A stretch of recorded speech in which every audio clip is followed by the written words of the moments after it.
এক লোক তার রাগ কন্ট্রোল করতে না পেরে তার স্ত্রীর গায়ে হাত তুলল। এজন্য স্ত্রী কেঁদে কেঁদে বলল, আমি অভিযোগ করতে যাচ্ছি। স্বামী বলল, তোমাকে বাইরে যাওয়ার অনুমতি কে দিবে? স্ত্রী বলল, তুমি কি মনে করো যে তুমি আমাকে বাধা দিতে পারবে? স্বামী বলল, তুমি যা ইচ্ছা তাই করো, দেখি তোমার দৌড় কতটুকু। স্ত্রী কথা না বাড়িয়ে বাথরুমে ঢুকে পড়ল। লোকটি মনে মনে ভাবল, হয়তো সে বাথরুমের জানালা দিয়ে বাহিরে যাওয়ার চেষ্টা করছে। তাই সে বাসার বাহিরে গিয়ে ভালোভাবে দেখল, না, তেমন কিছু বোঝা যাচ্ছে না।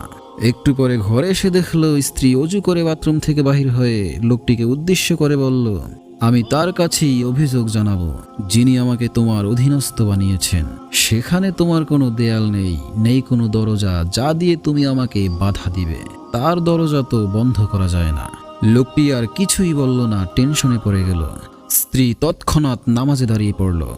নামাজের মধ্যে সিজদা অনেক লম্বা দিল। সময় গড়িয়ে যাচ্ছে কিন্তু সিজদা তো শেষ হয় না। অনেকক্ষণ পরে নামাজ শেষ হলো। নামাজ শেষ করে স্ত্রী যখন দুহাত উঠালো দোয়া করার জন্য, তখন লোকটি তার হাত ধরে কেঁদে কেঁদে বলল, সিজদায় আমার জন্য যে পরিমাণ বদদোয়া করেছো তাতে কি যথেষ্ট হয়নি? আল্লাহর শপথ করে বলছি, এই একটু রাগারাগি আমি ইচ্ছা করে করিনি। তুমি আর বদদোয়া করো না প্লিজ। তখন স্ত্রী বলল, এই জন্যই আমি তোমার জন্য বদদোয়া করিনি, আমি বদদোয়া করেছি শয়তানের জন্য। আমি কি এতই বলো যে আমার স্বামীর জন্য বদদোয়া করব, যাকে আমি অনেক ভালোবাসি? এই কথা শুনেই লোকটির চোখে পানি চলে আসলো। স্ত্রীর হাতে চুমু খেয়ে বলল, আমি তোমাকে প্রতিশ্রুতি দিচ্ছি, আমি আর কখনোই তোমাকে কষ্ট দিব না, ইনশাআল্লাহ।